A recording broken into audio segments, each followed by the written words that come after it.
Hey everybody, welcome back to BigRedEDC. Well, I've got another interesting one to check out today. This is the Artisan Cutlery Beast. And now this one came to us in October's monthly knife club box. And very, now when I say beast, obviously you can maybe tell that it's spelled B-E-E-S-T, not B-E-A. Because of, well, we do look like we have that honeycomb pattern going on. And you'll look right there. There's a B. There's a B on it. So, very, very interesting knife. You've got multiple deployment methods. And we've got one thing that, it's kind of sticking with me. And you can probably almost guess what it is by looking at it. But we'll go through it. Now, overall, the fit and finish is done very well. You do have a right hand tip up carry. Now it is it says it's ambidextrous. I'm not so sure. I mean, you will have to take the knife apart to take the pocket clip off because it is mounted inside. You do have this spot here, which I do believe you can switch it around. And let's see here. See if we can shed some light on the subject. Let's see. Grabbing a flashlight. Let's see here. So, see, there you go. There is your pocket clip screw. Now let's go around here. Yeah, look at that. It is reversible. Very cool. Reversible clip. Very nice.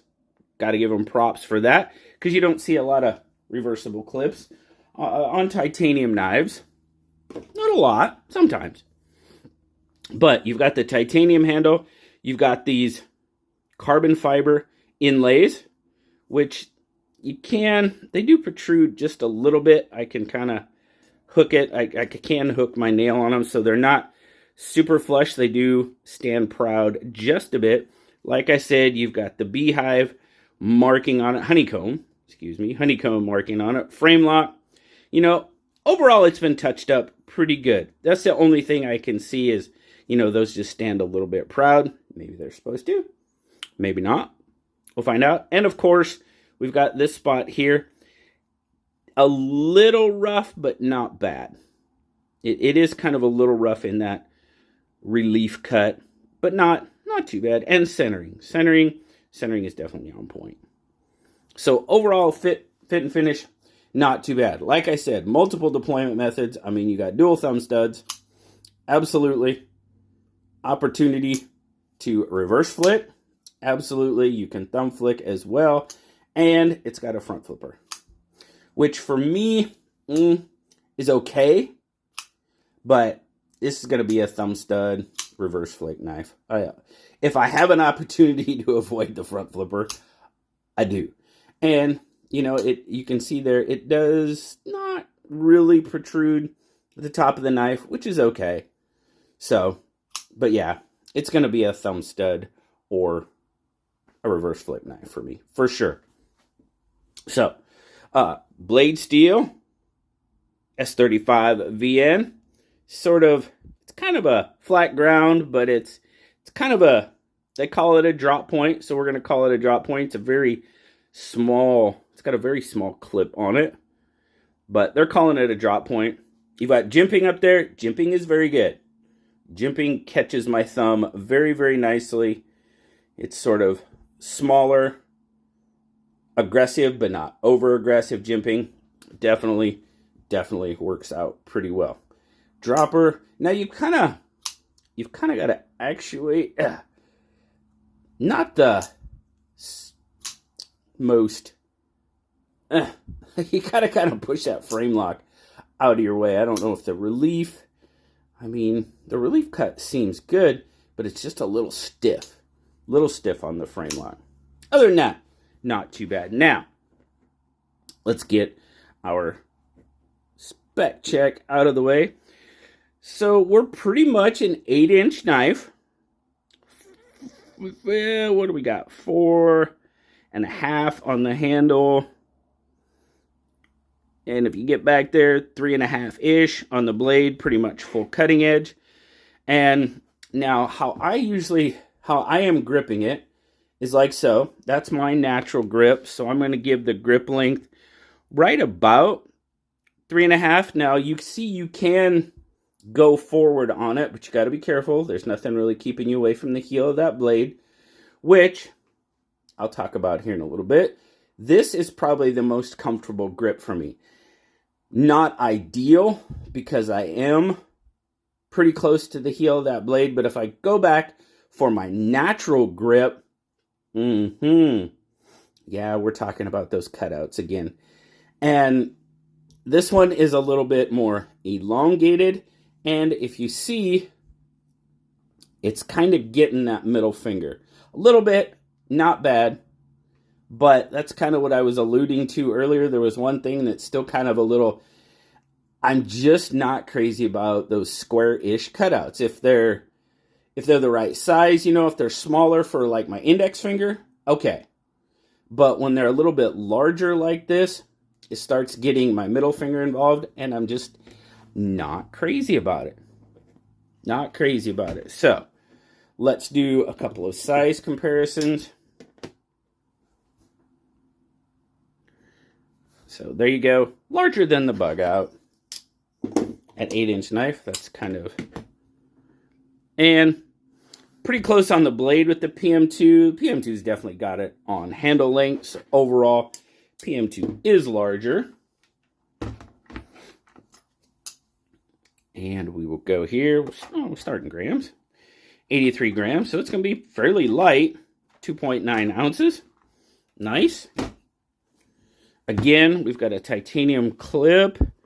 So, you know, we'll have a little bit sticking out. Not too bad with the shape of the handle, but you do have some exposed there in the pocket. Good retention. Look at that. Very good retention. Not going to come out of your pocket at all. So do not concern yourself. But overall construction, pretty darn good. Now, like I said, these do stand a little bit proud. The inlays do. Since it's consistent throughout, I'm guessing it's meant to do that. Everywhere else, fit and finish, pretty good. Pretty good. I guess my sticking point with this one is that cutout for your fingers. Back here in my natural grip, it gets that middle finger involved. As you can see, that's where my middle finger lands on that. And like some other ones that I've not been happy with, this one, not exactly ergonomic friendly for me. Now, like I said, if I go forward, but that still gets this finger, it's not as, I don't know, maybe just because of the way my hand is positioned, it's not as bad, but there again, I'm pretty close to that heel of the blade, so just got to watch out. I mean, overall, the design of the handle, it's more angular, it's got the square-ish cutout, and I'm not really crazy about the whole honeycomb pattern as much. So for this one for me is pretty much a pass. Not because of construction, not because of anything glaring. It's just ergonomics for me. It's not optimal, and there's plenty of other options out there. And just the overall design, just not my thing. Now, I found this one going for $199. They're normally $266, so depending on where you find it, if it's potentially on sale or not, you know, could be as low as $199, maybe lower. You never know with all the sales and stuff going on this time of year. But this one is probably going to have to be a pass for me. Like I said, it came to us from the monthly Knife Club box, which is always cool. I get an opportunity to see knives like this. I would look at this knife if I was, you know, doing that late night knife hunting and probably pass it by. Just because of the overall design. Now, I know you guys like knives like this, and I'm open. I try. But, you know, for me, not optimal. But build quality seems fairly good.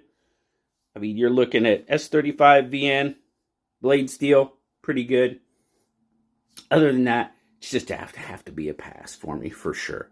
But glad I got to check it out. Absolutely. thank you guys for swinging by and checking it out with me. As always, I hope you have a fantastic rest of your day. Like, subscribe, leave me that comment. You know I love talking to you. Until next time, guys, I'll talk to you later. Bye-bye.